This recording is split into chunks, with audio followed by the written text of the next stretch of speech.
ॐ सहना भवतु सहनौ भुनक्तु सह वीर्यं करवावहै तेजस्विनावधीतमस्तु मा विद्विषावहै। ॐ शान्ति शान्ति शान्तिः। श्रुतिस्मृतिपुराणानाम् आलयं करुणालयं नमामि भगवत्पादं शङ्करं लोकशङ्करं शङ्करं शङ्कराचार्यं केशवं बादरायणं सूत्रभाष्यकृतौ वन्दे भगवन्तौ पुनः पुनः। ईश्वरो गुरुरात्मेति मूर्तिभेदविभागिने व्योमवद्व्याप्तदेहाय दक्षिणामूर्तये नमः। ॐ आप्यायन्तु ममाङ्गानि वाक्प्राणश्चक्षुश्रोत्रमथो बलमिन्द्रियाणि च सर्वाणि सर्वं ब्रह्मोपनिषदं माहं ब्रह्म निराकुर्याम् मा ब्रह्म निराकरोत्। अनिराकरणमस्व निराकरणं मे अस्तु। तदात्मनि निरतेय उपनिषत्सु धर्माः ते मयि सन्तु ते मयि सन्तु। ॐ शान्ति शान्ति शान्तिः।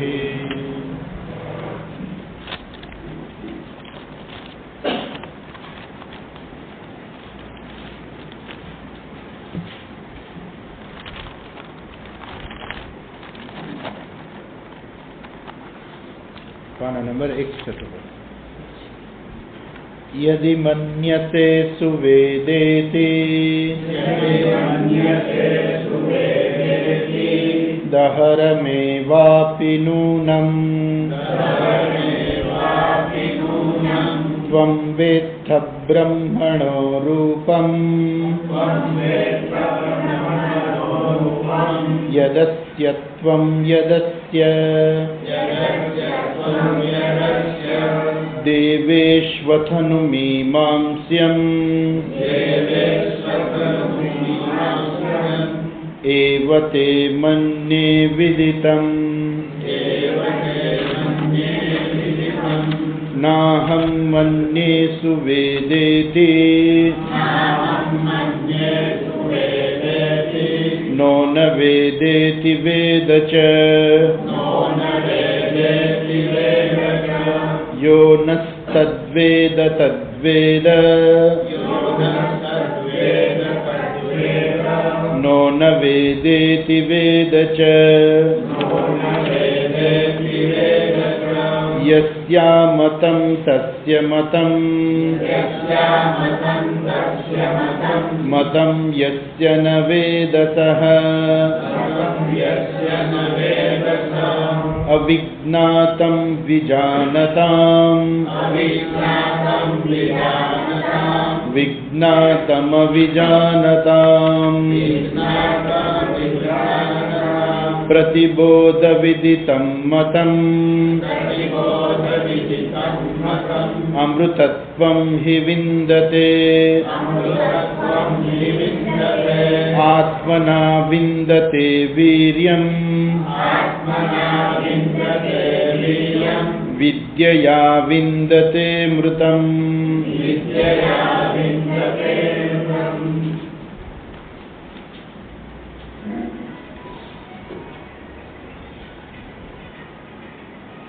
બ્રહ્મનું જ્ઞાન કેવી રીતે પ્રાપ્ત થાય છે, બ્રહ્મને આપણે કેવી રીતે સારી રીતે જાણી શકીએ એ બતાવતા શ્રુતિ અહીંયા કહે છે પ્રતિબોધ વિદિતમ મતમ. જે આપણે 3 દિવસથી આપણી ચર્ચા ચાલે છે. પ્રતિબોધ વિદિતમ મતમ. પ્રત્યેક જે બોધ આપણને પ્રાપ્ત થાય છે ત્યાં જ બ્રહ્મ રહેલું છે. પ્રતિબોધ વિદિતમ એ ત્યાં જ જણાય છે. આપણે ત્યાંથી આપણે જોઈ શકીશું હા અહીંયા છે. બ્રહ્મને જોવું હોય, બ્રહ્મનું દર્શન કરવું હોય તો ક્યાં દેખાય? તો કે દરેકે દરેક આપણને બોધ થાય છે, દરેકે દરેક જ્ઞાન થાય છે. એ જ્ઞાન થાય છે એ ત્યાં જ બ્રહ્મ છે. અને કેવી રીતે જાણવાનું છે? એ તો લક્ષિત થાય છે. ત્યાં છે એટલે શું? એ બોધ દ્વારા બ્રહ્મ છે એ લક્ષિત થાય છે. અચ્છા, હવે કેવી રીતે રહેલું છે? તો ગઈકાલે આપણે જોયું હતું કે ઘટગીરી ગુહાદિશુ. તો ઘટગીરી ગુહાદિશુ એટલે શું? કે જે ગળામાં, ગીરી એટલે પર્વત ઉપર અને ગુફામાં, જેવી રીતે ગળામાં રહેલું આકાશ જે છે એને આપણે ઘટાકાશ કહીએ, ગુફામાં રહેલું આકાશ છે એને ગુહાકાશ કહીએ, અને પર્વત ઉપર રહેલું જે ઉપર આકાશ દેખાય છે આપણને, જેને આપણે મહાકાશ કહીએ છીએ, એમાં કોઈ ભેદ નથી. ભેદ તો શેનો છે? માત્ર ઉપાધિને લીધે જ ભેદ છે. અચ્છા, એ વસ્તુ આપણે જોઈ. અને ગઈકાલે આપણે ચર્ચા કરતા હતા, એ જે ચર્ચા હતી એમાં કણાદાના જે વૈશેષિક દર્શન જે છે એની અહીંયા ચર્ચા કરે છે કે આપણા દેશની અંદર શું છે, આપણી સંસ્કૃતિમાં, આપણી પરંપરામાં શું છે, દરેક વ્યક્તિને બોલવાનું સ્વાતંત્ર્ય છે. તમારે જે બોલવું હોય તે તમે બોલી શકો, તમારે જે અભિવ્યક્ત કરવું હોય અભિવ્યક્ત કરી શકો, તમે તમારી પોતાની માન્યતા પણ જે છે એ પણ અભિવ્યક્ત કરી શકો. એવું નથી કે નહીં આપણો ધર્મ એટલે ધર્મ, કોઈ પોતાની માન્યતા કંઈ કરવાનું નહીં, કોઈ કંઈ બોલવાનું નહીં, કંઈ પોતાનું કંઈ કહેવાનું નહીં, એવું નથી. અને એને લીધે જ આપણા બધા આ જુદા જુદા દર્શનો છે આપણી સંસ્કૃતિની અંદર. એમાંના જે દર્શન જે છે વેદને માને છે, જે દર્શન વેદને માને એને શું કહેવાય? આસ્તિક દર્શન. અને જે વેદને ન માને એને કહેવાય નાસ્તિક દર્શન. નાસ્તિકનો અર્થ એવો નહીં કે ભગવાનને નથી માનતા, અને આસ્તિકનો અર્થ એવો નહીં કે ભગવાનને માને છે. જેવી રીતે સાંખ્ય જે છે એ લોકો ઈશ્વરને નથી માનતા, પણ આસ્તિક દર્શન છે, એ વેદને માને છે. સાંખ્ય, વૈશેષિક વગેરે બધા જે છે એ શું છે? એ આસ્તિક દર્શન છે. જૈન દર્શન છે એ નાસ્તિક દર્શન છે, પણ ઈશ્વરને માને છે. એટલે અત્યારે આપણા સમાજની અંદર, અત્યારે આપણા સમાજમાં એવો વ્યવહાર છે કે ઘણા લોકો એમ કહે, ઘણા બહેનો એમ કહે કે અમારા પતિદેવ તો કેવા છે, સાવ નાસ્તિક છે. નાસ્તિક છે એટલે શું? ભગવાનને નથી માનતા, ઈશ્વરને નથી માનતા. તો આપણા શાસ્ત્રમાં શું છે? આસ્તિક અને નાસ્તિક દર્શન જે છે એ એવું નથી કહેતા. એ શું કહે છે કે જે લોકો વેદનો સ્વીકાર ન કરે એ બધા નાસ્તિક દર્શન, અને જે વેદનો સ્વીકાર કરે એ આસ્તિક દર્શન છે. પછી ભલે ઈશ્વરનો સ્વીકાર કરે કે નહીં. જેમ કે સાંખ્ય જે છે, સાંખ્યની અંદર કે ઈશ્વર આવતા જ નથી, પુરુષ અને પ્રકૃતિ જ આવે છે. પુરુષો અનેક છે, પ્રકૃતિ એક છે. પ્રકૃતિ છે એ કર્તરી છે, જગતને ઉત્પન્ન કરનારી છે. પુરુષ છે એ ભોગતા છે, અનેક પુરુષો એટલે અનેક આત્મા રહેલા છે. આવું બધું એમનું દર્શન છે. અને પછી આપણે શું છે, આપણા દર્શનની અંદર શું છે કે પછી આવા લોકો હોય એની સાથે ચર્ચા કરવામાં આવે કે તમારું દર્શન જે છે એ શું છે. મીમાંસકો જે છે, મીમાંસકા આ પણ કેવા છે? એ લોકો એ વેદને માને છે, ઈશ્વરને માને છે, પણ છતાંય એ લોકો એટલે એ દર્શનને કેવું કહેવાય? આસ્તિક દર્શન છે, મીમાંસકા. બહુ મોટી ચર્ચા હતી મંડન મિશ્ર અને શંકરાચાર્યજી વચ્ચે. મંડન મિશ્ર એવું કહેતા હતા કે આ વેદમાં જે કહેલું છે ને, દરેક વ્યક્તિએ વેદને માનવાનો છે. એ વેદને માને છે, પણ દરેક વ્યક્તિએ પોતાના વર્ણ અને આશ્રમ પ્રમાણે દરેક વ્યક્તિએ પોતાના કર્મો કરવાના. અને જે વેદમાં કહેલા જે કર્મો કરવા એ જ જીવનનું ધ્યેય છે. વેદોક્ત કર્મ, વેદમાં કહેલા કર્મો, યજ્ઞ યાગ આદિ જો માણસ કરે તો એ સ્વર્ગાદી લોકને પ્રાપ્ત કરે છે, અને એ જ મોક્ષ કહેવામાં આવે છે. એ સિવાય બીજો કોઈ મોક્ષ નથી. અને એ વખતે મંડન મિશ્ર એટલે તો એ વખતના બહુ મહાન પ્રકાંડ પંડિત હતા. અને એવું કહેવાય છે કે પોતાની વેદની શક્તિથી, વેદના મંત્રોની શક્તિથી દેવતાઓને પણ બોલાવતા, પિતૃઓને બોલાવતા. ત્યારે શંકરાચાર્યજી જાય છે ત્યારે એ દેવતાઓ, પિતૃઓ ત્યાં હાજર હતા એવું કહેવાય છે. અને શંકરાચાર્યજીનું અપમાન કરે છે, કુત મુંડી કુત આગત. અને એના દ્રષ્ટિકોણથી સંન્યાસી જે છે નકામા છે. કે સંન્યાસી જે છે એને તો બધા, કારણ કે સંન્યાસમાં તો વેદોક્ત કર્મનો ત્યાગ છે, શિખાનો ત્યાગ છે, સૂત્રનો ત્યાગ છે. એટલે પછી હવે વેદોક્ત કર્મ કરવાનો અધિકાર જ નથી. કેમ કે શિખા સૂત્ર વગર વેદોક્ત કર્મ થઈ ન શકે. અને સંન્યાસીએ તો ત્યાગ કરી દીધો છે એટલે એનું અપમાન કરે છે કે તમે તો વેદનો ત્યાગ કર્યો છે, વૈદિક વિધિનો તમે ત્યાગ કર્યો છે, એટલે એનું અપમાન કરી નાખે છે. અને પછી શંકરાચાર્યજી એની સાથે ચર્ચા કરે છે અને કહે છે કે મને ભિક્ષા જોઈએ છે. એટલે ભિક્ષા તો એને દેવી પડે, ના ન પાડી શકે. અતિથિ દેવો ભવ, શાસ્ત્રમાં કહ્યું છે કે અતિથિ દેવો ભવ. તો અતિથિ જે છે એ પૂછવામાં ના આવે કે ભાઈ તમે શિખા સૂત્રવાળા છો કે નથી, કે એવું ના. અતિથિ એટલે અતિથિ, પૂરું થઈ ગયું. એટલે એ અતિથિ તરીકે એમને ભિક્ષાની માંગણી કરે છે અને કહે છે કે સારું હું તમને ભિક્ષા આપું. ત્યારે શંકરાચાર્ય કહે છે કે મને અન્નની ભિક્ષા નથી જોઈતી, મને વાદની ભિક્ષા જોઈ છે. વાદ ભિક્ષા માંગે છે. અને પછી કહે છે કે બંને ચર્ચા કરે છે ત્યારે કોણ જીતશે અને શું થશે એમ કે ચર્ચાના અંતે તો કે જે વ્યક્તિ જીતે એને બીજાનો ધર્મ અપનાવી લેવાનો. બીજાનો ધર્મ એટલે એ જો મંડન મિશ્ર જીતી જાય તો શંકરાચાર્યજીએ સંન્યાસનો ત્યાગ કરી અને ગૃહસ્થી બની અને ફરી પાછી વૈદિક વિધિ પાછી કરવાની એને. અને જો શંકરાચાર્યજી જીતે અને મંડન મિશ્ર હારી જાય તો એમણે સંન્યાસ, એમના શિષ્ય બની જવાનું ને સંન્યાસ ગ્રહણ કરવાનું. અને આ બે વચ્ચે નિર્ણાયક કોણ રહેશે? શંકરાચાર્યજી કહે છે, મંડન મિશ્રના પત્નીને કહે છે કે તમે નિર્ણાયક તરીકે રહ્યો. પહેલાં કે મારે તો મંડન મિશ્રનું બહુ મોટું મકાન ઘર હતું, કેટલું બધું કામ રહેતું હોય, કેટલી બધી જવાબદારી હોય કે મારે તો કેટલું કામ હોય, કેટલી બધી જવાબદારી હોય, એટલે હું આખો દિવસ તમારી વાત સાંભળવા બેસી ના શકું. એટલે શું કરે છે કે એ બંનેને હાર પહેરાવે છે અને કહે છે કે જેનો હાર કરમાઈ જશે એ હારી જશે. એની નિશાની, જે હારી જશે એનો હાર કરમાઈ જશે. અને પછી રોજ સવારથી એમની ચર્ચાઓ શરૂ થાય. મંડન મિશ્ર જે છે એ શાસ્ત્રનું વાક્ય જે છે શંકરાચાર્યજીને વાત કરે કે શાસ્ત્રમાં આવું કહ્યું છે કે આ જીવન જ્યાં સુધી આપણે જીવીએ ત્યાં સુધી વેદોક્ત કર્મ કરવા જોઈએ. શંકરાચાર્યજી શાસ્ત્રમાંથી બીજું વાક્ય કાઢીને આપે કે આવું તો લખ્યું છે, શાસ્ત્રમાં લખ્યું છે કે યદહ વરે વિરજે તદહ પ્રવ્રજે. જ્યારે તમારા જીવનમાં વૈરાગ્ય આવે ત્યારે તમે સંન્યાસી બની જાઓ, પ્રવ્રજે. આવું વાક્ય.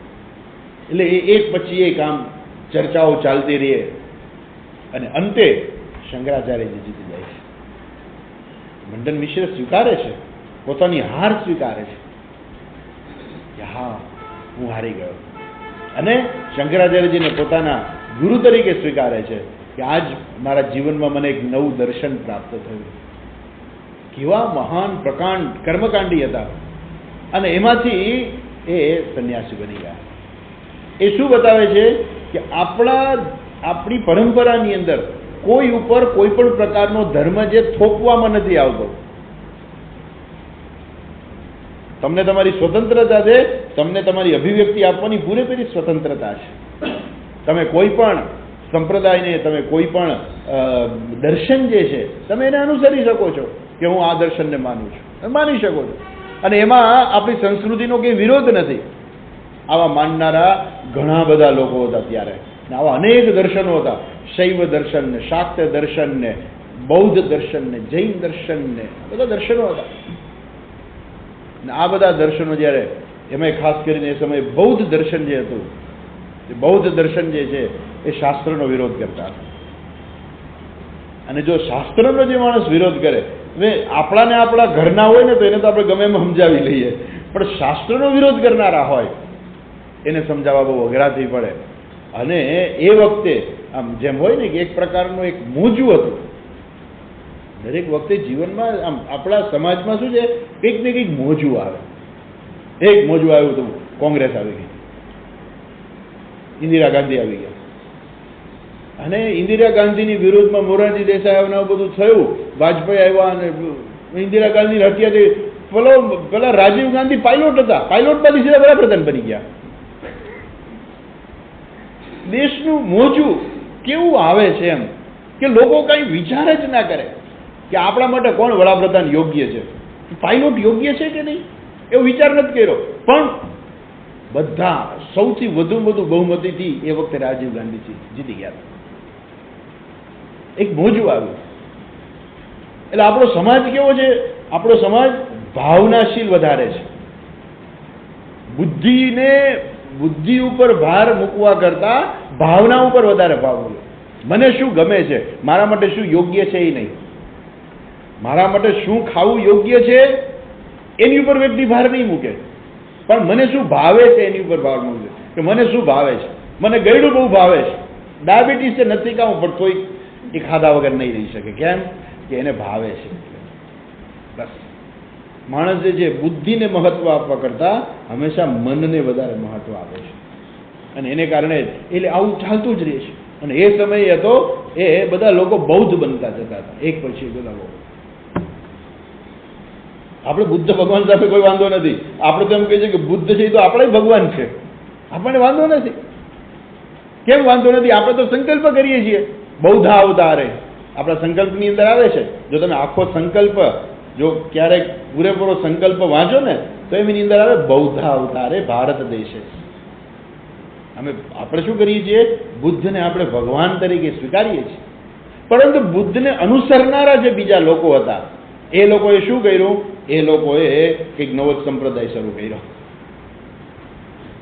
અને નવો સંપ્રદાય શરૂ કરી અને એ લોકોએ શું કર્યું? બધાનો વિરોધ કરી નાખ્યો. બુદ્ધ ભગવાને તો શું વિરોધ કર્યો હતો કે જે લોકો યજ્ઞની અંદર પશુની બલિ ચડાવતા હતા એનો એને વિરોધ કર્યો કે આ શું તમે આ પશુઓને શા માટે તમે બલિ ચડાવો છો? એ સમય જે દરેક સમય આવતો હોય ને એ સમયમાં લોકો ચડી ગયા હતા એક રસ્તે. કયા રસ્તે ચડી ગયા હતા? સૌથી વધુ ને વધુ લોકો એ પશુ હિંસામાં ચડી ગયા હતા. યજ્ઞની અંદર પશુની બલિ આપવાની. વાવ! એ આપણે રામચંદ્રજીનો, કૃષ્ણ ભગવાન મહાભારતની અંદર આવા બધા યજ્ઞો તમે જો કંઈ બહુ સાંભળવા તમને નહીં મળે. પણ એ સમય એવો આવી ગયો હતો કે લોકો વધારે પડતા એક રસ્તે ચડી ગયા અને વધુ ને વધુ જે છે એ પશુઓની, નિર્દોષ પશુઓની હિંસા કરતા હતા અને બલિ બનાવીને એ યજ્ઞમાં એને મારી નાખતા હતા. એટલે ભગવાન બુદ્ધે કહ્યું કે આ બરાબર નથી, એટલે એનો વિરોધ કર્યો કે આવા યજ્ઞ ન કરવા જોઈએ. પણ પેલા લોકો એવું માની બેઠા કે આ વેદ જ ખોટા છે, વેદનો જ વિરોધ કર્યો.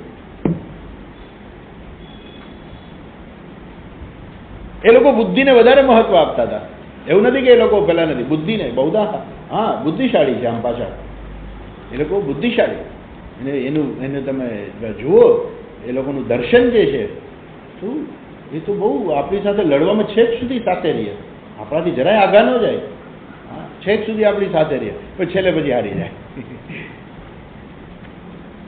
પછી શંકરાચાર્યજી આવ્યા અને શંકરાચાર્ય જોયું કે આપણા દેશની અંદર આપણી જે વૈદિક સંસ્કૃતિ જે છે એનો નાશ થાય છે. આમ તો શંકરાચાર્ય એટલે ભગવાન રૂપે છે, ભગવાન જ શંકરાચાર્ય રૂપે આવ્યા કે આ દેશમાં જે છે આપણો ભારત દેશ એવો છે ખરેખર કે દેવતાઓને એવો પ્રિય છે. એટલે આ દેશની અંદર તમે જુઓ આખી દુનિયાની અંદર બધા ધર્મ બદલાઈ ગયા, કેટલાય દેશ ખલાસ થઈ ગયા, પણ હજુ આપણો દેશ જે છે એની અંદર હિન્દુ ધર્મ આજે છે. કેમ કે લોકોના જીવનની અંદર એવો ધર્મ ઉતરી ગયો છે કે આપણે હિન્દુ છીએ એવું તો કોઈ કહેશે નહીં, પણ છતાં એનું જીવન છે એ પૂરેપૂરું હિન્દુ ધર્મ જેવું છે. કેમ કે હિન્દુ નામનો કોઈ ધર્મ નથી, હિન્દુ નામનો કોઈ ધર્મ નથી. તમે તમારા માતા પિતાને પગે લાગો છો, તમે માતા પિતાને આદર આપો છો, એ આપણો હિન્દુ ધર્મ છે. તમે વડીલોને માન આપો છો ને, આપણો હિન્દુ ધર્મ છે. તો આપણે મૂળ વાત ઉપર પાછા આવીએ તો આવા બધા અનેક દર્શનો છે કે જેને આસ્તિક દર્શન અને નાસ્તિક દર્શન કહેવામાં આવે છે. જૈન દર્શન છે, બૌદ્ધ દર્શન છે, આ બધા નાસ્તિક દર્શનો છે. અને આસ્તિક દર્શન, વૈશેષિક દર્શન છે, પૂર્વ મીમાંસકાહા, આ બધા જે એ દર્શન જે છે, પછી વૈશેષિક દર્શન અને એની સાથે સાથે જે આ કણાદ જે છે વૈશેષિક અને ન્યાય દર્શન કે આ બધું જે છે એ લોકો વેદને માને છે, પણ સાથે સાથે લોકો એ વેદાંતથી જે છે વેદાંતથી વિરુદ્ધ છે. શંકરાચાર્યજી આ લોકો સાથે સરખી રીતે ચર્ચા કરી અને અંતે જે છે વૈદિક ધર્મનું જ સ્થાપન કર્યું. વૈદિક ધર્મ જે છે, વૈદિક જીવન જીવીને જ માણસ જે છે એ અંતે જે છે અંતે વેદાંત સુધી પહોંચે છે. વેદાંત એમને એમ નથી મળી જતું. વેદાંત જે છે એના માટે એ વ્યક્તિએ કંઈક આપવું પડે છે. એમને એમ કોઈને ના મળી જાય. કોઈ પણ વસ્તુ જે છે એમને એમ ના મળી જાય. આપણે એમ લાગે કે આપણે તો શાસ્ત્ર બહુ સરળતાથી પ્રાપ્ત થઈ ગયા છે. ના, એવું નથી. આપણા શાસ્ત્ર કહે છે કે પૂર્વજન્મની અંદર આપણે ખૂબ પુણ્ય કર્યા હશે.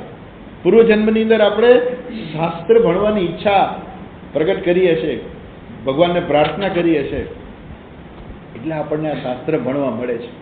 નહીં તો ક્યાં આ વેદ ને ઉપનિષદો, આપણા આ બધા ઉપનિષદો ભણવા માટે તો સંન્યાસી બની જઈએ ને પછી એમાં એડમિશન મળતું. આ બધા ઉપનિષદો ક્યાં ભણવામાં આવતા? હિમાલયની અંદર જે છે ઋષિમુનિઓ ભણાવતા.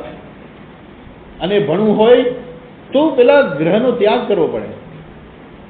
કૈલાસ આશ્રમનો તો નિયમ જ હતો કે તમારે ઉપનિષદ ભણવા હોય તો પેલા સંન્યાસી બનો, પછી જ ઉપનિષદ ભણો. હા, એવું જ્ઞાન અગત્યનું જ્ઞાન છે, કોઈ સામાન્ય જ્ઞાન નથી.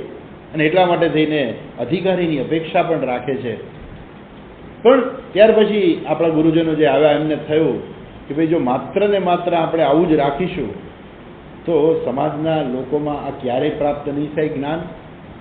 અને આ જ્ઞાન જે છે એ વ્યક્તિ છે ધીમે ધીમે પોતાની રીતે અધિકારી બનશે.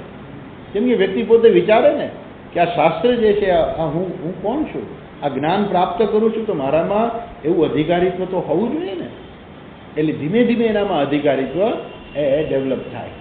આપણે પેલી વાર્તા જોઈએ ને શંખ ફૂંકવાની, કે શંખ વેલો ફૂંકી દેવાનો, ભલે ને દિવસ તો ઉગવાનો જ છે ને, એમ શંખ વેલો ફૂંકી દેવાનો, દિવસ તો ઉગવાનો જ છે. એ રીતે આપણા ગુરુજનો છે સ્વામી ચિન્મયાનંદજી, સ્વામી દયાનંદજી મહારાજ, આ બધાએ શું કર્યું?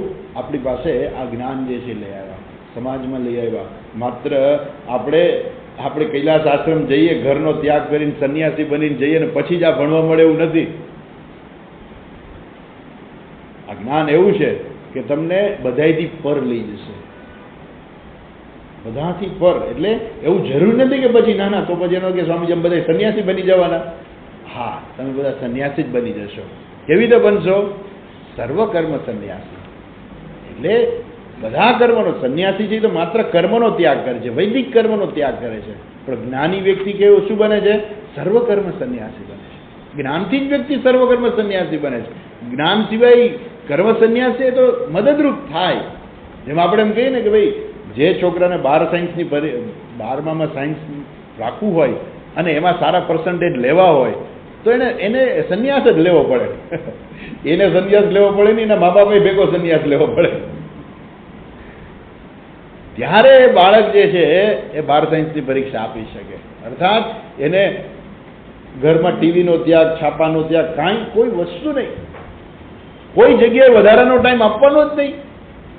આખો દિવસ જે છે એ સતત જે છે એનો સમય ભણવામાં જ જાય. ફ્રેશ થવા માટે થોડીક વાર ફરી આવે કે જુદી વસ્તુ છે, 5 મિનિટ ટીવી જોઈ લે જુદી વસ્તુ છે, પણ એનું મન છે ટીવીમાં હોય જ નહીં, એનું મન છે રમતમાં હોય જ નહીં, એનું મન ક્યાં હોય? ભણવામાં જ હોય. અને એ ભણવું એને કોઈ કહેશે કે જા થોડાક રૂપિયા કમાઈ આવ, નહીં. એને કોઈ કહેશે નહીં જા તું આ કામ કરી આવ, નહીં કે કોઈ. કેમ કે એને 12મું ધોરણ જે સાયન્સ છે એને મહેનત કરવાની છે. અને એ મહેનત કરશે ત્યારે જે પ્રાપ્ત થશે. એને તો બધો ત્યાગ જ કર્યો છે ને. એટલે ભરતુહરી મહારાજ કહે છે ભોગો ને ભોગતા વયમેવ ભોગતા. એ ભોગ મેં નથી ભોગવ્યો, ભોગોએ મને ભોગ દીધો છે. બધી તપશ્ચર્યાઓ કરી હતી ભોગ માટે થઈને, કે જે જ્ઞાન માટે માણસ તપશ્ચર્યા કરે છે એ બધી ભોગ માટે તપશ્ચર્યા કરેલી હતી. એટલે મૂળ વાત ઉપર પાછા આવીએ તો કોઈ પણ વસ્તુ છે આપણને એમને નથી મળતી. દરેક વ્યક્તિએ એના માટે પે કરવું પડે છે. એમ આપણે શાસ્ત્ર પાસે એમને એમ નથી આવી જતા. આપણા પુણ્ય હોય ત્યારે આપણને આવા શાસ્ત્રો જે છે ભણવા મળે. નહીં તો આ બધા શાસ્ત્રો તો ક્યાંની વાત છે કે આપણા મગજમાં કોઈ દી ના આવે કે આવા વૈશેષિક દર્શન હશે ને આવું જૈન દર્શન હશે ને બૌદ્ધ દર્શન ને એ દર્શનો આપણને ક્યાં ખબર પડવાની? કોણ આપણને ભણાવે? આ તો ઈશ્વરની કૃપા છે કે આપણી પાસે આ બધું આવ્યું. શંકરાચાર્યજી આપણને આ બધું રજૂ કર્યું અને આપણા ગુરુજનો આપણી પાસે લાવ્યા. તો આવા જે છે અનેક દર્શનો છે, એમાં એક વૈશેષિક દર્શન જે કણાદ મુનિની જે આપણે ગઈકાલે આપણે ચર્ચા કરી, એનું માનવું શું છે? એ પોતાની એક માન્યતા ધરાવે છે. આપણા વેદ કહે છે, આપણા શાસ્ત્રો કહે છે, શું કહે છે કે આત્મા જે તો મુક્ત છે, આત્મા છે તો બ્રહ્મ છે. નહીં, એ વસ્તુ જે છે હજુ એ નથી સમજી શક્યા અને પોતાની રીતે પોતાની એક થિયરી આપે છે અને કહે છે કે આત્મા તો અનેક છે. કેમ આત્મા અનેક છે? કેમ આપણે અનેક પશુ પક્ષીઓ જોવા મળે છે. જાણે કે વ્યવહારિક દ્રષ્ટિકોણથી આપણને જોવા મળે છે એટલે એને પારમાર્થિક દ્રષ્ટિકોણે માની લીધો. હું ખાઉં તો મારું પેટ ભરાય, તમે ખાવ તો તમારું પેટ ભરાય. તમારી પ્રિય વસ્તુ તમને મળે તો તમે સુખી થાવ, મારી પ્રિય વસ્તુ મળે તો હું સુખી થાવ. સુખ મને થાય, બધાને સુખ નથી. હું એક સુખી થાઉં તો બધા સુખી નથી થઈ જતા. એનો અર્થ કે આત્મા કેટલા છે? અનેક આત્મા છે. અને આ પ્રકૃતિ જે આખું જગતનું સર્જન કરે છે એટલે પ્રકૃતિ એક છે. જાણે કે આમ શું લાગે? જાણે કે સરળતાથી આપણને ગળે ઉતરી જાય. જાણે કે સમજાવે ત્યારે આપણે એમ લાગે કે હા વાત સાચી છો. આવો તો આપણો અનુભવ છે. અને જ્યાં પણ અનુભવને આધારે આગળ વધીએ ને ત્યાં હંમેશા સાચું જ મળે એવું જરૂરી નથી. ઘણી વસ્તુ અનુભવથી પર હોય છે. તો એવી રીતે અહીંયા પણ જે છે આ કણાદ મુનિ જે છે વૈશેષિક દર્શન જે છે એ શું કહે છે? તો કહે છે કે એક આત્મા વસ્તુ છે, આત્મા એક દ્રવ્ય છે અને મન પણ એક દ્રવ્ય છે. અને મન અને આત્મા બે જોડાય છે. જોડાય છે કેવી રીતે બે જોડાય છે? તો કે સમવાય સંબંધ. ગઈકાલે આપણે જોયું ને કે બે સમવાય સંબંધ છે. દાખલા તરીકે ઘડો. ઘડો એ શું કહે છે? તો કે છે ઘડો કેવું છે? તો કે એનો અભાવ હતો. ઘટ અભાવ પ્રતિયોગી. ઘટ અભાવ, પણ ઘટનો પહેલાનો અભાવ એટલે આપણે એને શું કહીએ? પ્રાગ અભાવ. એટલે પ્રાગ અભાવ પ્રતિયોગી ઘટ. ઘડાને શું કહે? આ પ્રાગ અભાવ પ્રતિયોગી ઘટ. ઘડો નો કહે પ્રાગ અભાવ પ્રતિયોગી ઘટ. ડાયરેક્ટ ઘડો ના કહે. કેમ કે ઘડાનો જે અભાવ હતો પહેલા, બરોબર છે, એ અભાવ જે છે એનો નાશ થયો એટલે એનો વિરોધી પ્રતિયોગી એટલે ઘટ અભાવ પ્રતિયોગી એને કહેવાય ઘડો. એટલે ઘડો ના કહે. આપણે એમ કહીએ ને કે આ શું છે? આપણે કે આ બોક્સ છે. ને એ કે બોક્સ અભાવ પ્રતિયોગી. બોક્સ છે એમ કહો ને તમે સીધું, એ બોક્સ નથી, બોક્સ અભાવ પ્રતિયોગી. એમ ઘડો ના કહે, ઘટ અભાવ પ્રતિયોગી. એના દ્રષ્ટિકોણથી અભાવ પણ સત્ય છે. ઘડાનો અભાવ જે સત્ય છે, એ ઘડાનો અભાવ જે હતો એનો નાશ થયો. એટલે ઘડાના અભાવનો નાશ થતા શું થયું? ઘડો પ્રગટ થયો. એટલે એના દ્રષ્ટિકોણથી અભાવ પણ સત્ય છે, ભાવ પણ સત્ય છે, બધું સત્ય છે એના દ્રષ્ટિકોણ. એટલે આવા જે લોકો જે છે એ શું કહે છે? આત્મ મનસ્સંયોગ બોધ આત્મની સમવયથી. એ મન અને આત્મા જે છે એ બે જોડાય છે, સમવાયથી જોડાય છે. જેમ ઘડો અને માટી બે જોડાઈ જાય છે. એના દ્રષ્ટિકોણથી ઘડો સત્ય છે, માટી એ સત્ય છે. ઘણી વખત વિચિત્ર આપણને લાગે કે તમે આવી વસ્તુ નથી સમજી શકતા કે ઘડો અને માટી બે અલગ નથી. ઘડો તો ખાલી નામ અને આકાર છે, ખરેખર તો માટી સત્ય છે. પણ નહીં, કહે છે કે ઘડો સત્ય છે. પ્રાગ અભાવ પ્રતિયોગી ઘટ સત્ય. અને એ રીતે માટી પણ સત્ય છે. અને ઘડો અને માટી જે છે, આપણે કે માટીનો ઘડો, બરાબર, માટીનો ઘડો, તો એના દ્રષ્ટિકોણ શું છે કે ઘડો અને માટી બે ભેગા થયા છે ત્યારે આપણે એને માટીનો ઘડો કહીએ છીએ. તો આવું જે ચિંતન જે છે એવા પણ લોકો હતા. અત્યારે તો ખબર નહીં, હવે માત્ર આ બધું પુસ્તકમાં જ રહી ગયું છે. આવું માનનારા હવે બહુ ઓછા લોકો હશે. પણ છતાંય આવું જે છે એ કણાદાનામ કણાદ ઋષિ વગેરે વૈશેષિક દર્શનની અંદર આવું કહે છે. અને આત્મા શું છે? એક દ્રવ્ય છે. આત્મા શું છે? એક દ્રવ્ય છે. મન પણ એક દ્રવ્ય છે. આત્મા અને મન બે જોડાઈ જાય છે ફેવિકોલથી. એટલે ફેવિકોલ એટલે એનું ફેવિકોલ એટલે શું? તો કે છે સમવાય. સમવાયથી બે જોડાઈ જાય છે. આત્મા અને મન સમવાયથી જોડાઈ જાય છે અને બે સત્ય છે. એને એનું નામ જ સમવાય. એમ આપણે કેમ ફેવિકોલ કહીએ, એનો સંબંધ છે એને સમવાય સંબંધ કહેવાય. એટલે સમવાય છે.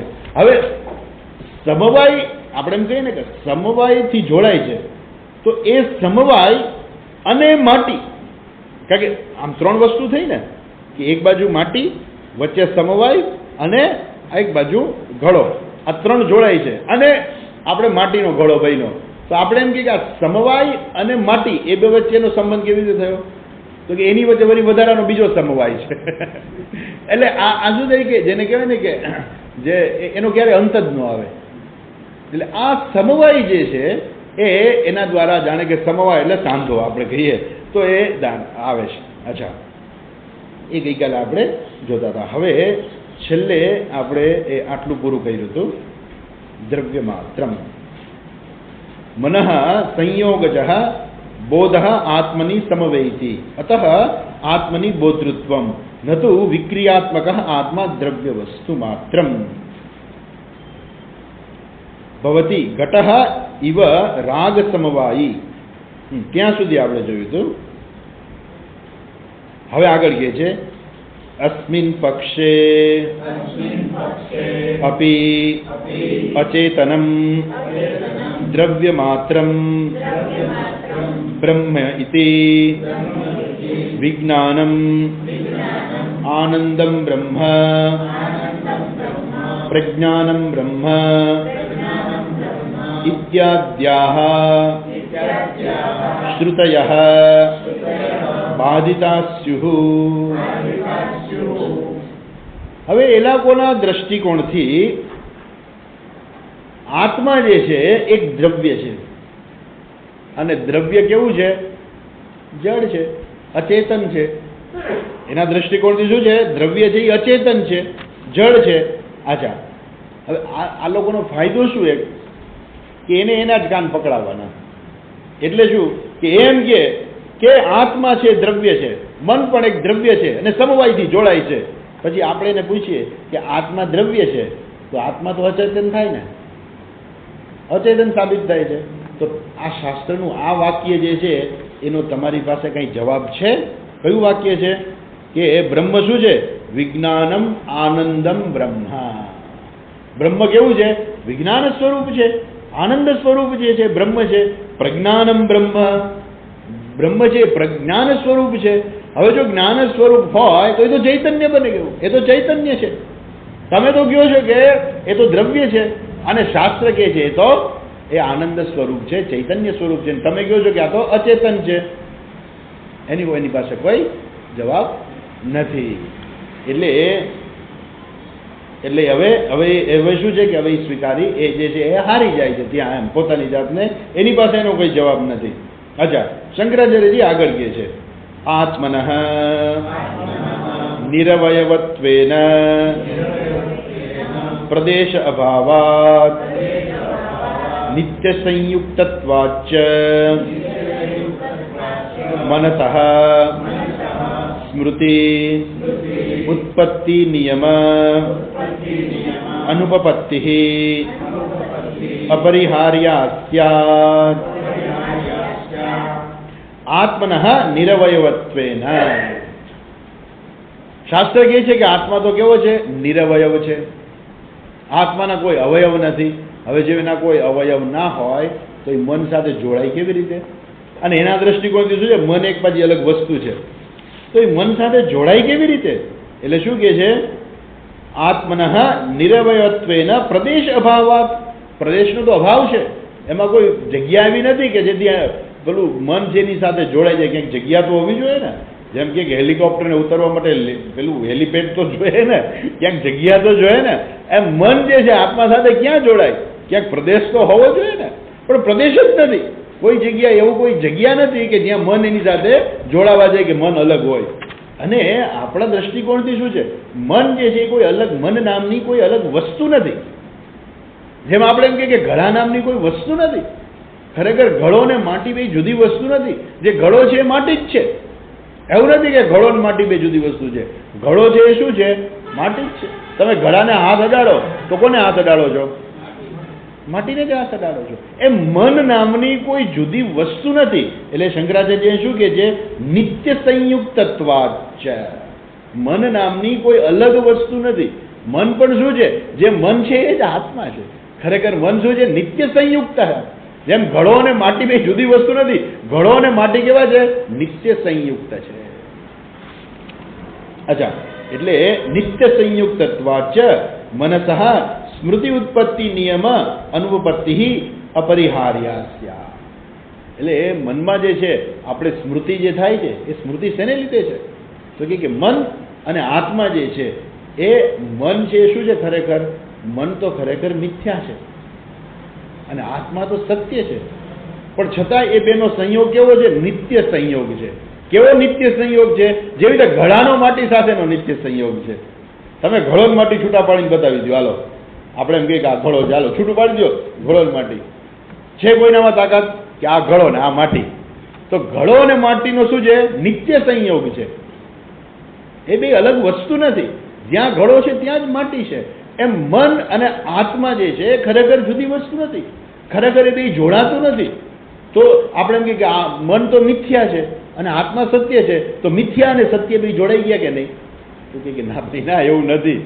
મિથ્યા અને સત્ય બે અલગ વસ્તુ નથી. ખરેખર જે મિથ્યા છે ત્યાં જ સત્ય છે. મિથ્યા અને સત્ય બે અલગ વસ્તુ નથી. આપણે એમ કે આખું જગત મિથ્યા છે, પાછા એમ કે શંકરાચાર્યએ કહ્યું કે આખું જગત મિથ્યા છે. એટલે શંકરાચાર્યજીને શું કહે? મિથ્યાવાદી કહે. એમ કે શંકરાચાર્યજી છે તો મિથ્યાવાદી છે. મિથ્યાવાદી નથી, સત્યવાદી છે. કેમ કે શંકરાચાર્યજી કહે છે કે જ્યાં મિથ્યા છે ત્યાં જ સત્ય છે. એટલે ખરેખર તો એ સત્યવાદી છે. જગત મિથ્યા છે. બ્રહ્મ સત્યમ જગત મિથ્યા. પણ જ્યાં મિથ્યા જગત છે ત્યાં જ સત્ય છે. એટલે આ વસ્તુ સમજવી છે એટલી બધી અઘરી છે કે મોટા મોટા વિદ્વાનો પણ નથી સમજી શકતા કે મિથ્યા અને સત્ય બી અલગ વસ્તુ નથી. એટલે કે બ્રહ્મ સત્ય જગત મિથ્યા. એટલે આ બધા લોકો શું હોય છે કે જે લોકોને યોગ્ય ગુરુ નથી મળ્યા, જે લોકોને શાસ્ત્રનો અર્થ સમજાવનાર કોઈ યોગ્ય ગુરુ મળ્યા જ નહીં, અને એ લોકો પોતપોતાની રીતે વાંચીને આગળ વધ્યા, અને કોક બીજાને એને સાંભળ્યા કે જેના પ્રત્યેને શ્રદ્ધા હતી, એ લોકો પાસે જ્ઞાન હતું નહીં, એ લોકો પણ વાંચીને જ આગળ વધેલા હોય.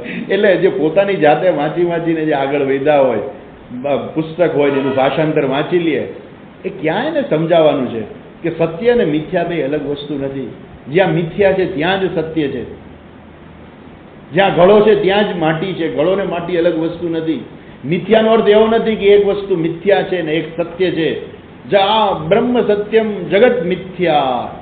બ્રહ્મ સત્ય છે, આખું જગત મિથ્યા છે. એમ કહીને જગતને કેન્સલ કરી દે, જાણે આખું જગત મિથ્યા છે. ગયું. આખું જગત મિથ્યા નથી. જ્યાં મિથ્યા છે ત્યાં જ સત્ય છે. એટલે જ્યાં જગત છે ત્યાં જ બ્રહ્મ છે. પણ જગત મિથ્યા છે એટલે શું? કે જેને આપણે જગત કહીએ છીએ એની અંદર પરિવર્તનશીલ છે. જેને આપણે ઘડો કહીએ છીએ ઘડો તૂટી જશે.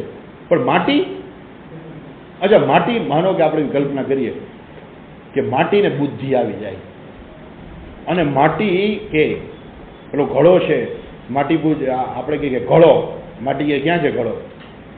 માટીના દ્રષ્ટિકોણથી તમે વિચાર કરો તો ઘડા નામની કોઈ વસ્તુ છે જ નહીં. આપણે કે ઘડો તૂટી ગયો, માટી કે કયો ઘડો હતો? ઘડો પેલા હતો જ નહીં, હું એકલી જ હતી. અહીંયા ઘડો તો કંઈ હતો જ નહીં, મેં તો ઘડાને જોયો નથી ક્યાં આવ્યો હોય એવો. તમે ઘડો કરો છો, ઘડો ક્યાં છે? ઘડો છે જ નહીં. પેલો છોકરો ઘડો તૂટી ગયો, અરે ઘડો ક્યાં તૂટી ગયો? ઘડો હતો જ નહીં, હું એકલી જ હતી, માટી જ હતી, ઘડો ક્યાં હતો? માટીના દ્રષ્ટિકોણથી ઘડા નામની કોઈ વસ્તુ છે જ નહીં. એમ બ્રહ્મના દ્રષ્ટિકોણથી જગત નામની કોઈ વસ્તુ ખરેખર છે જ નહીં. એટલે આપણે એ પોઈન્ટથી વિચારવું પડે. જો એ પોઈન્ટથી આપણે વિચારીએ તો જ આપણને સત્યનું દર્શન થઈ શકે. બાકી સત્યનું દર્શન માત્ર પુસ્તકો વાંચવાથી કે ભાષાંતર વાંચી લેવાથી આપણને સાચી વસ્તુ નથી. આપણે આપણા મન ઉપર ચડાવવું પડે. મન ઉપર વિચાર કરવો પડે કે આ કેવી રીતે સત્ય છે. જેમ શંકરાચાર્ય કહે છે કે બ્રહ્મ સત્યમ જગત મિથ્યા, જો એવું કહેતા હોય પણ બ્રહ્મ સર્વવ્યાપી હોય તો આ જગત જે છે એને તમે ક્યાં મૂકવા જશો? બ્રહ્મ સર્વત્ર વ્યાપ્ત હોય તો ક્યાં તમે મૂકવા જશો આખા જગતને? જો બ્રહ્મ સર્વત્ર વ્યાપ્ત હોય તો આખા જગતમાં પણ હોય જ ને બ્રહ્મ. તો જગતમાં બ્રહ્મ હોય તો જગત કેમ મિથ્યા કહ્યું? એ મિથ્યા કહ્યું એટલા માટે કે જગત નામની અલગ કોઈ વસ્તુ નથી. બ્રહ્મથી જગત નામની કોઈ અલગ વસ્તુ નથી. જ્યાં જગત છે ત્યાં જ બ્રહ્મ છે. પણ જ્યાં બ્રહ્મ છે ત્યાં જગત છે? તો કે ના, એવું નથી કે જ્યાં બ્રહ્મ છે ત્યાં જગત પણ છે. એવું નથી. કેમ? જ્યારે જગત નથી, જગતનો પ્રલય થઈ જાય છે ત્યારે તો બ્રહ્મ છે. એટલે જગત છે ત્યાં બ્રહ્મ છે, પણ જ્યાં જગત છે બ્રહ્મ છે ત્યાં જગત ન પણ હોય. એવું પણ બની શકે કે બ્રહ્મ છે પણ જગત નથી, એવું પણ બની શકે છે. તો આ બધી વસ્તુ કેવી છે કે બરાબર વિચાર કરી અને સમજવાની વસ્તુ છે. એટલે એ મન અને આત્મા જે છે એ કોઈ અલગ વસ્તુ નથી. એટલે મન અને આત્માનો સંબંધ કેવો છે? તો કે નિત્ય છે. ઘડાનો અને માટીનો સંબંધ કેવો છે? એક વખત ઘડો આવ્યો, એક બાજુથી માટી આવી, પછી બે જોડાઈ ગયા સમવાય સંબંધથી, અને એ માટીનો ઘડો બન્યો. એવું છે નહીં. ઘડા અને માટીનો સંબંધ કેવો છે? નિત્ય છે, પણ પાછો કેવો છે? મિથ્યા પણ છે. નિત્ય છે પણ મિથ્યા પણ છે. કેમ કે જ્યાં સુધી મન છે ત્યાં સુધી આત્મા છે, બ્રહ્મ છે. એટલે પણ એનો સંબંધ કેવો છે? નિત્ય છે. એવું નથી કે એક વખત મન છે ને હાલતું હાલતું આવ્યું બ્રહ્મની સાથે જોડાઈ ગયું, એવું થયું કે ના, એવું નથી. એક વખત ઘડો આવ્યો, હાલતો હાલતો આવ્યો ને માટીની સાથે જોડાઈ ગયો, એવું નથી બન્યું. કે માટી અલગ દ્રવ્ય છે ને ઘડો અલગ દ્રવ્ય છે, બ્રહ્મ અલગ દ્રવ્ય છે, આત્મા અલગ દ્રવ્ય છે, અને મન પણ અલગ દ્રવ્ય છે. શંકરાચાર્યજી શું કે છે અહીંયા? આત્મનઃ નિરવયવત્વેન. ખરેખર સ્વરૂપથી આત્મા કેવું છે? નિરવયવ છે. એમાં કોઈ અવયવો છે જ નહીં. જેમ માટીમાં કોઈ અવયવો છે જ નહીં, અને છતાંય માટી ઘડાની સાથે જોડાય છે, પણ ઘડા નામની કોઈ વસ્તુ નથી. પણ જાણે કે ઘડા સાથે માટી જોડાયેલી છે, નિત્ય જોડાયેલી છે. એ જ રીતે મન પણ શું છે? નિત્ય સંયુક્તત્વાદ છે. મન કેવું છે? નિત્ય સંયુક્ત છે આત્માની સાથે. અને જો એ ક્યારેક જોડાય ને ક્યારેક ન જોડાય તો સ્મૃતિ જે છે આ બધું કંઈ રહે જ નહીં. એટલે શું કહે છે? સ્મૃતિ ઉત્પત્તિ નિયમ અનુપપત્તિ અપરિહાર્યા. જો બે અલગ વસ્તુ હોય તો તમે સ્મૃતિ જે છે એની ઉત્પત્તિ જે છે એનો તમે પરિહાર ક્યારેય કરી ના શકો. અપરિહાર્યા, પરિહાર ના કરી શકો તમે. સ્મૃતિ છે જ માણસને, અને શું બતાવે છે? સ્મૃતિ જ બતાવે છે કે આત્મા એની સાથે જોડાયેલો જ છે. અને એટલા માટે જ સ્મૃતિ છે. કેમ કે સ્મૃતિ જે ચેતનતાની અભિવ્યક્તિ આશા રાખે છે. બરાબર? કોમ્પ્યુટર જે છે, તમે કોમ્પ્યુટરમાં કામ કર્યું હોય તો તમે કોમ્પ્યુટરમાં જે કામ કર્યું ક્યારે એમાં સેવ થઈ શકે?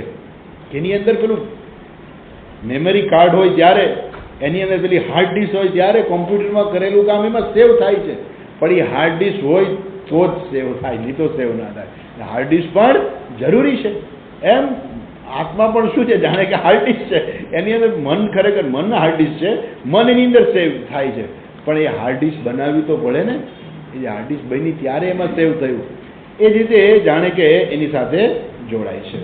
અચ્છા, હવે કે છે ખરેખર જો માનીએ કે ખરેખર મન અને આત્મા બે જોડાય છે, તો ખરેખર જોડાય તો બે શું થયું? એ બેનો સંસર્ગ થયો, સંપર્ક થયો અને બે જોડાઈ ગયા. બરાબર છે ને? જો એવું માનીએ તો કે છે સંસર્ગ ધર્મિત્વં ચ આત્મનઃ શ્રુતિ સ્મૃતિ ન્યાય વિરુદ્ધમ કલ્પિતમ સ્યાત્. જો આપણે એવું માનીએ કે આત્મા એક દ્રવ્ય છે અને મન પણ એક દ્રવ્ય છે અને બે જોડાઈ જાય છે. બરોબર ને? જોડાઈ ક્યારે? આત્મામાં એવો સ્વભાવ તો હોવો જોઈએ ને જોડાવા જેવો. તમે કોઈ વસ્તુ સાથે જોડી ક્યારે શકો? કે જ્યારે જોડાય એવો એક સ્વભાવ તો હોવો જોઈએ ને, તો જ તમે એને જોડી શકો. નહીં તો બે વસ્તુ ક્યારેય જોડાય નહીં. તમે ગમે એટલો પ્રયત્ન કરો, આકાશને પાણીને જોડી દો, લ્યો, ક્યાંથી જોડાય બે? કેમ કે જોડી જ ના શકે. તમે ગમે એટલો પ્રયત્ન કરતો આકાશ અને પાણીને તમે જોડી ના શકો. એમ જાણે કે મન અને આત્મા જે છે ક્યારે જોડાય? તો કે સજાતીય હોય ને તો જોડાય. સજાતીય જે વસ્તુ હોય એ જ જોડાય. હવે મન છે જે કેવું છે? મિથ્યા મન છે અને આત્મા સત્ય છે. એ મિથ્યા અને સત્ય જોડાય કેવી રીતે? એ બેને સાંધો કેવી રીતે કરવો મિથ્યા વસ્તુ અને સત્યનો? તો કે એનો સાંધો થાય જ નહીં. કેમ કે આત્માનો એવો કોઈ ધર્મ જ નથી કે કોઈ સાથે જોડાય. પેલા તો કોઈ બીજી વસ્તુ હોય તો જોડાય ને. આમ તો ખરેખર આપણે જોઈએ કે સર્વત્ર આત્મા સિવાય બીજી કઈ વસ્તુ છે જ નહીં. તો એ જોડાય કોની સાથે? એક. અને માનો કે આપણે એવી કલ્પના કરીએ કે આત્મા સિવાય બીજી કોઈ વસ્તુ છે, બરોબર છે ને એ આત્મા સાથે જોડાય છે. કોણ જોડાય છે? મન છે. આત્મા સિવાયની એક બીજી વસ્તુ છે મન, અને એ આત્મા સાથે જોડાય છે. પણ આત્મા નિરવયવ છે. એ કોઈની સાથે જોડાય એવો એનો સ્વભાવ જ નથી. એટલે એનો સ્વભાવ પણ નથી કે કોઈ વસ્તુ સાથે જોડાઈ શકે. અને કદાચ જો તમે એવું પરાણે સ્થાપિત કરી દો કે મન અલગ દ્રવ્ય છે, આત્મા અલગ દ્રવ્ય છે અને એ બે જોડાય છે, તો આવું જે છે શાસ્ત્રમાં કંઈ કહ્યું નથી. શાસ્ત્રનું વાક્ય શું છે? જો કે છે અસંગો નહીં સજ્જતે, અસંગ નહીં સજ્જતે. આત્મા કેવો છે? અસંગ. અસંગોહમ. તમે સાંભળ્યું હશે કદાચ. અસંગોહમ. હું કેવો છું? અસંગ છું. કોઈની સાથે હું જોડાય જ નથી. અસંગ. અસંગ ત્યારે જ કહી શકાય કે જેનો કોઈની સાથે સંગ ન થાય ને એને જ અસંગ કહેવાય. ને આત્મા કેવો છે? નિત્ય અસંગ સ્વરૂપ. તો એ નિત્ય અસંગ સ્વરૂપ છે. આત્મા કોઈ દિવસ કોઈ સાથે જોડાય જ નહીં. એટલે આત્મા કેવો છે? અસંગો હિ નહીં સજ્જતે. આત્મા તો અસંગ છે અને ક્યારેય કોઈ સાથે એ જોડાય જ નહીં. ક્યાં કહ્યું છે? બૃહદારણ્યક ઉપનિષદમાં કહેલું છે. અચ્છા, એટલે આ શું થયું વાક્ય? શ્રુતિનું વાક્ય થયું. આગળ કહ્યું ને સંસર્ગ ધર્મિત્વમ ચ આત્મનઃ શ્રુતિ સ્મૃતિ ન્યાય વિરુદ્ધમ કલ્પિતમ સ્યાત. શંકરાચાર્ય કેવું કે શ્રુતિ સ્મૃતિ અને ન્યાય આ ત્રણમાં ક્યાંય જે છે આત્માનું સંસર્ગિત્વ છે જ નહીં. એટલે પહેલા શ્રુતિ માટે, શ્રુતિ એટલે શાસ્ત્ર, શાસ્ત્રનું પ્રામાણ્ય આપે છે. શું કહે છે? તો કે છે અસંગો નહીં સજ્જતે. અસંગ જે છે એ ક્યારેય કોઈ સાથે જોડાય જ નહીં, એને કોઈ સાથે સંગ થાય જ નહીં. ને એટલા માટે આત્મા કેવો છે? નિત્ય અસંગ. આત્મા નિત્ય અસંગ. તો આપણને કેમ લાગે છે કે આપણે બધા પાપ ચોટી ગયા છે ને પુણ્ય ચોટી ગયા છે ને? એ તો આપણી માન્યતા છે. ખરેખર આપણને પાપ પણ ચોટી ના શકે ને ખરેખર પુણ્ય પણ ચોટી ના શકે. તો પછી શાસ્ત્ર કેમ કહે છે કે પુણ્ય કરો, પુણ્ય કરો? એ તો એટલા માટે કહે છે અજ્ઞાની વ્યક્તિ માટે છે. જેને જ્ઞાન પ્રાપ્ત થઈ જાય એને પુણ્ય પણ નકામું છે, એને પાપ પણ નકામું છે. કેમ કે જાણે છે કે હું તો અસંગ સ્વરૂપ છું, મને પુણ્ય પણ નથી, મને પાપે નથી, મને કોઈ પુણ્ય પણ પ્રાપ્ત નથી થતું અને મને કંઈ પાપે નથી લાગતું. એટલે એક જ્ઞાની વ્યક્તિ જે જાણે છે કે હું અસંગ સ્વરૂપ છું, મને કાંઈ કોઈ વસ્તુ સ્પર્શી નથી શકતું, પુણ્ય પણ નહીં ને પાપ નહીં, મારે ક્યાંય જવું નથી, પુણ્ય પ્રાપ્ત કરીને શું કરવું છે? કોઈ સ્વર્ગાદી લોકમાં જવું છે? તો કે ના, મારે ક્યાંય જવું નથી. કેમ કે સ્વર્ગલોક એ હું જ છું. સ્વર્ગલોક પણ કોણ છે? સ્વર્ગલોક પણ હું જ છું. મારે અહીંયા જવાની ક્યાં જરૂર છે? એ હું જ છું. બ્રહ્મલોક પણ હું જ છું. બધું હું જ છું. તો ગીતામાં ભગવાન કહે છે ને, પોતાના શબ્દોમાં કહે છે કે હિમાલય પણ હું જ છું, ગંગા પણ હું જ છું, સૂર્ય પણ હું જ છું, ચંદ્ર પણ હું જ છું, વાયુ પણ હું જ, બધું હું જ છું. એ કોણ કહી શકે? એ જ્ઞાની વ્યક્તિ કહી શકે, ઈશ્વર કહી શકે. ઈશ્વર પાસે જ્ઞાન છે એટલે કહી શકે. એટલે ભગવાને મોટી યદ્યત વિભૂતિમત સત્વમ, જ્યાં જે તમને વિભૂતિ દેખાય એ બધી મારી જ વિભૂતિ છે. એટલા માટે ભગવાને વિભૂતિ કહી કે અત્યારે જરાક વિભૂતિ જ રાખો ને. તો પેલા આપણે કે ભગવાન આ તમે નથી, આ દુર્યોધન ભગવાન તમે નથી. જો તમે આ બધું છો તો દુર્યોધન કોણ છે? એવું ત્યારે ના બોલાય. ભગવાન કે અત્યારે એ ન બોલાય, એ પછી કહેવાય, હમણાં ના કહેવાય, અહીંયા ના કહેવાય. બધું જ ભગવાન છે. અને જ્યારે ભગવાન વિશ્વરૂપનું દર્શન કરાવે છે ત્યારે બધા ભગવાનની અંદર પ્રવેશતા દેખાય છે. બધા ભગવાન. અર્જુન તો ભી ગયો ભગવાનનું રૂપ જોઈને. અહો ભગવાન, માય બાપ ક્ષમા કરો, તમે આવા છો? ભગવાન કહે તું મને ઓળખતો નથી, ખરેખર હું કોણ છું, મારું સાચું હું છું, આ બધું જે કાંઈ છે બધું હું જ છું. પણ તકલીફ એ થઈ કે એમાં અર્જુને પોતાની જાતને ક્યાંય જોઈ નહીં, એટલે બીજ ગયો. જો અર્જુને પોતાની જાતને જોઈ હોત ને તો એને ભય ના લાગ્યો હોત, પણ એને પોતાની જાતને ના જોઈ. અચ્છા, એટલે નિત્ય સંયુક્તત્વાચ મનસઃ સ્મૃતિ ઉત્પત્તિ નિયમ અનુપપત્તિ અપરિહાર્ય સ્યાત સંસર્ગ ધર્મિત્વમ ચ આત્મનઃ શ્રુતિ સ્મૃતિ ન્યાય વિરુદ્ધમ કલ્પિતમ સ્યાત અસંગો નહીં સજ્જતે. શ્રુતિનું પ્રામાણ્ય આપ્યું, હવે સ્મૃતિનું પ્રામાણ્ય આપે છે. અસક્તમ સર્વભૃજ્યૈવ, 13મા અધ્યાયની અંદર ભગવાન કહે છે અસક્તમ સર્વભૃજ્યૈવ નિર્ગુણમ ગુણભોક્તૃ છે. ભગવાન કહે છે અસક્તમ, આપણે આટલું અગત્યનું છે. શું અગત્યનું છે? અસક્તમ સર્વભૃત, હું અસક્ત છું, કોઈ સાથે જોડાતો નથી. આત્મા કેવો છે? અસંગ છે, કોઈની સાથે ક્યારેય જોડાય જ ન શકે. કેમ? કે એનું સ્વરૂપ છે, એ તો એનું સ્વરૂપ છે. ખરેખર એ તો આપણે સમજવાનું છે કે આત્મા ક્યારેય કોઈ સાથે જોડાઈ ન શકે. ઇતિ શ્રુતિ સ્મૃતિ, આ પ્રકારે શ્રુતિ અને સ્મૃતિમાં કહેવામાં આવ્યું છે. આગળ કહે છે ન્યાયશ્ચ ગુણવત ગુણવતા સંસૃજ્યતે ન અતુલ્ય જાતીયમ અતઃ નિર્ગુણમ નિર્વિશેષમ સર્વવિલક્ષણમ કેનચિદ અપી અતુલ્ય જાતીયેન સંસૃજ્યતે ઇતિ એતદ ન્યાય વિરુદ્ધમ ભવેત તસ્માત નિત્ય અલુપ્ત જ્ઞાન સ્વરૂપ જ્યોતિ આત્મા બ્રહ્મ ઇતિ અયમર્થ. અયમર્થ, હવે આ અર્થ શું છે? આત્મા બ્રહ્મ જે છે શું છે? જ્યોતિ સ્વરૂપ. એ છે ન્યાયશ્ચ, સ્મૃતિ અને શ્રુતિ અને સ્મૃતિની વાત કરી. હવે કે છે ન્યાય. ન્યાયમાં પણ કહ્યું છે. શું કહ્યું છે ન્યાયમાં પ્રમાણે? ગુણવત ગુણવતા સસૃજ્યતે, જે વ્યક્તિના જેવા ગુણવાળા હોય ને એવા બીજાની સાથે જોડાય. બરોબર ને? આપણે વાત કહ્યું ને કે ભાઈ આકાશ ને પાણી જોડાઈ ન શકે, કેમ કે બે અલગ ગુણ ધરાવે છે. એટલે જેના સરખા ગુણ હોય ને એ જ જોડાઈ શકે. પાણી પેટ્રોલ ભેગા કરી દે, લ્યો, થાય ના થાય? કેમ કે બેના અલગ ગુણ છે. તો જેના અલગ ગુણો હોય એ ક્યારેય સાથે જોડાઈ શકે નહીં. એટલે જે છે શું કહે છે? નિર્ગુણમ નિર્વિશેષમ. ના, આગળ કહે છે ન અતુલ્ય જાતીયમ, જેની અલગ અલગ જાતિ જે છે. અતુલ્ય જાતિ, તુલ્ય એટલે સરખું, અતુલ્ય એટલે અલગ અલગ. અતુલ્ય જાતીયમ, જે અતુલ્ય જાતિ એટલે જેની જાતિ જુદી જુદી છે એ જોડાઈ ન શકે. પેટ્રોલ ને પાણી જોડાઈ ન શકે, કેરોસીન ને પાણી જોડાઈ ન શકે, પણ કેરોસીન ને પેટ્રોલ જોડાઈ જાય. કેમ? સજાતીય. સજાતીય જોડાઈ શકે, પણ અજાતીય, જેની જાતિ જુદી છે, વિજાતીય જે છે એ ક્યારેય એકબીજા સાથે જોડાઈ શકે નહીં.